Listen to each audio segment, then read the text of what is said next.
اللہ کو اتنی محبت اپنے نبی سے، ذرا سے بھی نبی کی تکلیف اللہ برداشت نہیں کرتے۔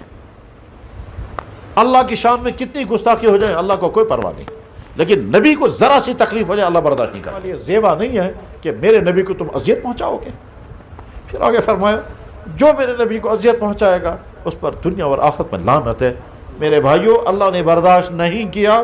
صحابہ تھوڑی دیر بیٹھے رہے تھے اور اللہ کے نبی کو 2-3 مرتبہ آنا جانا پڑا، اللہ نے اس کو برداشت نہیں کیا، نہیں برداشت کرتے اللہ۔ میں نے تمہارے لیے ایک نبی بھیجا ہے، وہ نبی رحمت للعالمین ہے، اور اتنا پیارا نبی ہے کہ تم کو اپنی اتنی محبت نہیں ہے جتنی محبت میرے نبی کو تمہاری ہے۔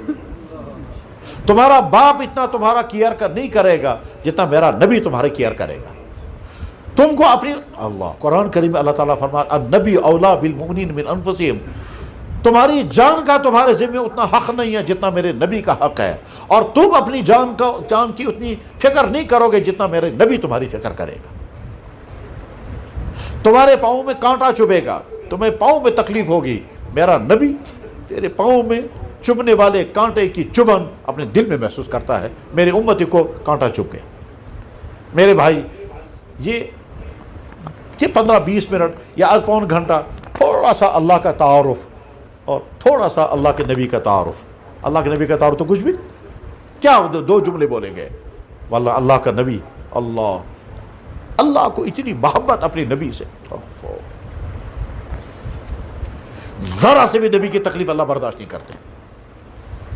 اللہ کی شان میں کتنی گستاخی ہو جائے اللہ کو کوئی پرواہ نہیں، لیکن نبی کو ذرا سی تکلیف ہو جائے اللہ برداشت نہیں کرتے۔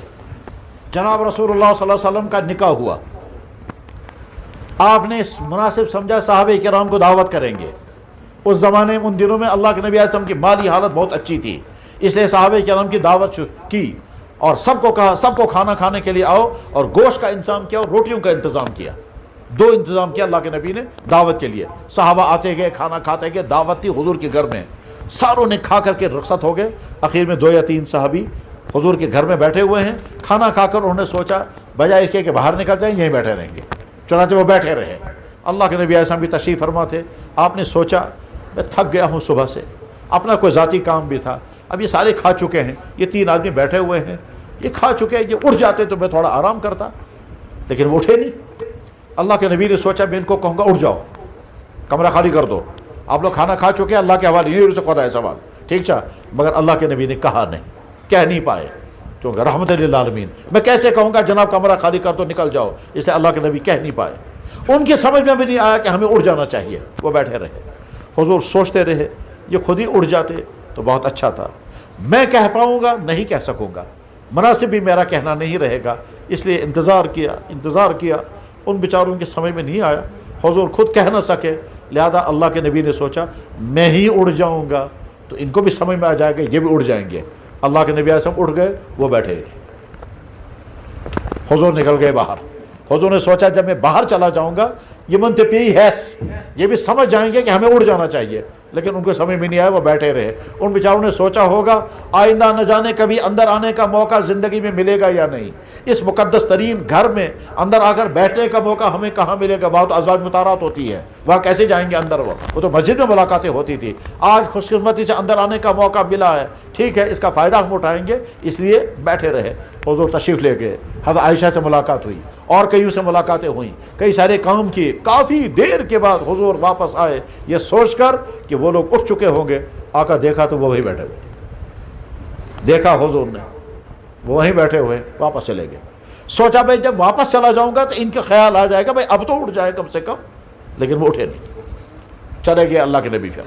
پھر بہت سارے کام کر کے کافی دیر گزر گئی، اب آئے یہ سوچ کر کے اب تو نکل گئے ہوں گے، کمرہ خالی ہو گیا ہوگا، آ کے دیکھا تو وہ ابھی بیٹھے ہی ہوئے تھے۔ توجہ کے ساتھ سنیں میں کیا سمجھا رہا ہوں، اور یہ واقعہ قرآن کریم میں اللہ تعالیٰ نے لیا ہے۔ تیسری مرتبہ جب اللہ کے نبی علیہ السلام آئے، اب ان 2-3 آدمیوں کے ذہن میں آ گیا کہ شاید 3 مرتبہ اللہ کے نبی علیہ السلام نے آ کے دیکھا، چلو اٹھ جاؤ اب نکل جاتے ہیں، کافی دیر ہو گئی، اٹھ کے نکل گئے۔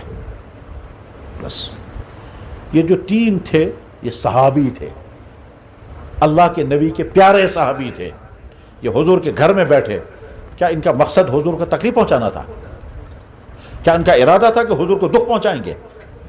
کیا اللہ کے نبی نے ان کو کہا تھا اٹھ جاؤ پھر بھی نہیں اٹھے اور نافرمانی کی؟ کیا ایسا ہوا؟ اگر ان کے ذہن میں آیا ہوتا ہمیں اٹھ جانا چاہیے پھر بھی نہ اٹھے ہوتے تو ہم گلا کرتے، بھائی آپ کے ذہن میں بات آ گئی تھی، آپ کو اٹھ جانا چاہیے تھا، لیکن نہ ذہن میں آیا، نہ اللہ کے نبی نے فرمایا، وہ بیٹھے رہے بیچارے۔ اچھا وہاں بیٹھے رہنا کتنی برکت کی چیز تھی، اسی لیے تو وہ بیٹھے رہے وہاں، ٹھیک ہے نا؟ اچھا اللہ کے نبی علیہ السلام کو اس سے اذیت اگر ہوئی تو بہت زیادہ اذیت نہیں ہوئی، معمولی انتظار کرنا پڑا، ٹھیک ہے نا؟ اگر زیادہ مجبوری تھی اللہ کے نبی فرماتے بھائی نکل جاؤ کمرے سے، مجھے اپنا ذاتی کام ہے، لیکن اللہ کے نبی نے کہا نہیں، تو نہ نبی علیہ السلام نے ان کو کہا، نہ ان کے ذہن میں خود یہ بات آئی، اس لیے وہ کافی دیر تک بیٹھے رہے۔ تو کیا ہم ان کو بلیم دے سکتے ہیں یار آپ لوگ کیوں بیٹھے رہے اتنی دیر تک؟ ہے کوئی شکل دینے کی؟ نہیں، نکل گئے بس۔ جو ہی وہ نکل گئے اللہ نے قرآن کی آیتیں بھیج دی، یا ایھا الذین آمنوا، اے ایمان والو، لا تدخلوا بیوت النبی، نبی کے گھر میں مت آنا، لا تدخلوا بیوت النبی، نبی کے گھر میں مت آنا، الا یؤذن لکم، مگر تب جب نبی اجازت دیں گے، ویسے نہیں، ٹھیک ہے؟ اس کے بعد جب اندر آ جاؤ تو زیادہ دیر مت بیٹھنا، بیٹھ کے باتیں مت کرنا، فوراً نکل جانا باہر۔ کیوں؟ تم بیٹھے رہے، بیٹھے رہنے کی وجہ سے میرے نبی کو تکلیف ہو گئی، اور سنو جو میری نبی کو تکلیف پہنچائے گا اس کو دنیا اور آخرت میں لعنت ہے۔ یا ایھا الذین آمنوا لا تدخلوا بیوت النبی الا یؤذن لکم، جب تمہیں اجازت دی جائے تب۔ آگے فرمایا ولا مستأنسین لحدیث، بیٹھ کے باتیں مت کرنا، ان ذالکم کان یؤذی النبی، اس تمہارے بیٹھے رہنے سے میرے نبی کو اذیت ہو گئی۔ ما کان لکم ان تؤذوا رسول اللہ، تمہارے لیے زیبا نہیں ہے کہ میرے نبی کو تم اذیت پہنچاؤ گے۔ پھر آگے فرمایا جو میرے نبی کو اذیت پہنچائے گا اس پر دنیا اور آخرت میں لعنت ہے۔ میرے بھائیوں اللہ نے برداشت نہیں کیا، صحابہ تھوڑی دیر بیٹھے رہے تھے اور اللہ کے نبی کو 2-3 مرتبہ آنا جانا پڑا، اللہ نے اس کو برداشت نہیں کیا، نہیں برداشت کرتے اللہ کے نبی علیہ السلام نے صدیق اکبر و فاروق اعظم سے فرمایا فلاں قبیلے کے لوگ مسلمان ہو گئے ہیں، ان کے لیے کسی کو امیر بنانا ہے، مجھے مشورہ بتاؤ کس کو بنائیں امیر؟ یہ چند آدمی ان کے بڑے ذمہ دار آئے ہوئے ہیں، ان میں سے کسی کا مشورہ مجھے بتاؤ اور اس کے بعد اس کو امیر بنا دیں گے۔ حضرت صدیق اکبر رضی اللہ عنہ نے کہا یا رسول اللہ میں چیک کر کے بتاتا ہوں۔ 2-4 آدمی سے ملاقاتیں کی، بات کی، سوچا سمجھا، اس کے بعد کہا یہ اچھا آدمی ہے۔ آ کر کے حضور سے فرمایا یا رسول اللہ یہ جتنے لوگ آئے ہوئے ہیں میں نے سب کو چیک کیا، ان میں سے بہت اچھا ہے فلانا آدمی، اس آدمی کا نام ہے قعقاع ابن معبد، اس کو امیر بنائیے۔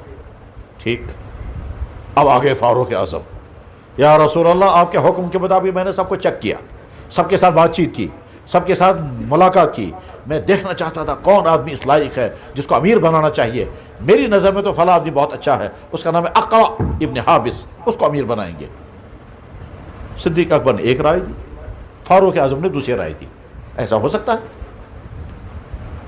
آپ ایک ٹیچر سے پوچھتے ہیں سر میں کون سا سبجیکٹ لوں گا، ایک ٹیچر نے ایک بات کہی، دوسرے نے کہا دوسری بات، ہو سکتا ہے؟ آپ رشتہ کرنا چاہتے ہیں اپنے بچے کا، اس سے پوچھا انہوں نے کہا وہاں مناسب ہے، دوسرے نے کہا وہاں مناسب ہے، ہو سکتا ہے؟ آپ بزنس کرنا چاہتے ہیں، ایک نے پوچھا، ایک نے کہا فلاں چیز کا بزنس کرو، دوسرے نے کہا فلاں چیز کا بزنس کرو، ہو سکتا ہے؟ تو اللہ کے نبی علیہ السلام نے ان سے پوچھا کس کو امیر بنائیں؟ انہوں نے صدیق اکبر نے فرمایا اور رائے پیش کی قعقاع ابن معبد، اور فاروق اعظم نے رائے پیش کی اقرع ابن حابس کی، 2 رائے آ گئی۔ صدیق اکبر رضی اللہ تعالیٰ بہت نرم مزاج انسان تھے، بہت ہی شفیق انسان تھے، لیکن اس وقت اچانک ان کو غصہ آ گیا، جس کی امید نہیں تھی، غصہ آ گیا، اور غصے میں حضرت فاروق اعظم سے کہتے ہیں آپ نے اس کی رائے کیوں دی؟ جس کے بارے میں میں نے رائے دی تھی آپ نے اس کے بارے میں کیوں نہیں بولا؟ آپ بھی وہی کہتے جس کے بارے میں تم نے رائے دی اس میں کیا ہے؟ آپ نے خام خواہ میری مخالفت کی ہے حضور کے سامنے۔ تو فاروق اعظم نے کہا میں کیوں آپ کی مخالفت کرتا، میں نے اپنی رائے دی۔ حضرت صدیق اکبر نے تھوڑی اور اونچی آواز میں کہا نہیں نہیں میں سمجھ گیا آپ نے میری مخالفت کی ہے، اور کیا، کیوں مخالفت کی آپ نے میری، کیوں دوسرے کے بارے میں رائے دی، آپ بھی اسی کے بارے میں رائے دیتے۔ حضرت فاروق اعظم نے تھوڑی اونچی آواز میں کہا جناب عجیب آدمی ہے، میں کیوں آپ کی مخالفت کرتا، میں نے اپنی رائے پیش کی۔ اللہ کے نبی علیہ السلام ان کو بھی دیکھ رہے ہیں، ان کو بھی دیکھ رہے ہیں، سوچ رہے ہیں میرے سامنے یہ بحث کر رہے ہیں، میرے سامنے انہوں نے اونچے سے بات کی، آپس میں ہمت کیسے ہوئی ان کی میرے سامنے بات کرنے کی۔ لیکن اللہ کے نبی رحمت للعالمین آپ نے کچھ نہیں فرمایا، یہ نہیں فرمایا ابو بکر تم کیوں تم نے زور سے بولا، فاروق اعظم سے کہتے تم کیوں جواب دے رہے ہو، لیکن کچھ نہیں فرمایا، رحمت للعالمین خاموش۔ صدیق اکبر نے کہا ما اردت الا خلافی، بخاری میں حدیث ہے یہ، فاروق اعظم نے کہا ما اردت خلافک، بس یہ دو جملے بولے ہیں، لیکن تھوڑی اونچی آواز میں بس۔ اس کے بعد آپ علیہ السلام نے کوئی فیصلہ ان کے سامنے نہیں کیا، اب آپ جاؤ میں خود ہی فیصلہ کروں گا۔ یہ لوگ ادھر کو نکل گئے، قرآن کی آیت نازل ہو گئی۔ اللہ فرما رہے ہیں اے ایمان والو خبردار نبی کے سامنے اونچی آواز میں بات مت کرنا، خبردار نبی کے سامنے اونچی آواز میں بات مت کرنا۔ یا ایھا الذین آمنوا لا ترفعوا اصواتکم فوق صوت النبی، اے ایمان والو نبی کے سامنے آواز اونچی مت کرنا، جتنی نبی کی آواز اونچی اس سے زیادہ اونچی آواز مت کرنا۔ ولا تجہروا لہ بالقول کجہر بعضکم لبعض، اور آگے اللہ تعالیٰ فرماتے ہیں ان تحبط اعمالکم، تمہارے اعمال ہم ختم کر دیں گے۔ میرے بھائی کس کے بارے میں؟